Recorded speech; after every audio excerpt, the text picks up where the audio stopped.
Hi everyone, I'll be showing you how to replace damaged LCD for Vivo Y11. It also applies to other units.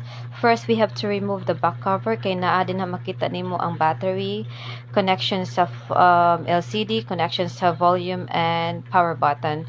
Then tanggalon na nato ang screw daan kay after na matanggal ang screw na din na ang mga terminals. Natanggalan nato ang screw, so i-test nato ang LCD before nato i-install kay once na-install na siya, dili na nato mapa-replace sa supplier. And I could see that it is working. Okay, so it's working. Mao na nga time nga ato nang i-remove ang old nga LCD niya which is damaged. And then make sure sad nga once na remove na siya, limpyuhan nato tarong ng sides niya before nato i-butangan og glue. Pasensya din sa akong kamuta kay hardworking radyo ng kamuta eh. And then nabutangan na nato glue ang isig kakilid niya. After ana, ibutang na nato ang LCD. And then ako naglahi di kog scotch tape daan kay mo na siya ako ang pampapugong gani para make sure gyud nga nagdikit gyud ang LCD ug ang hardware ba basta mo na siya.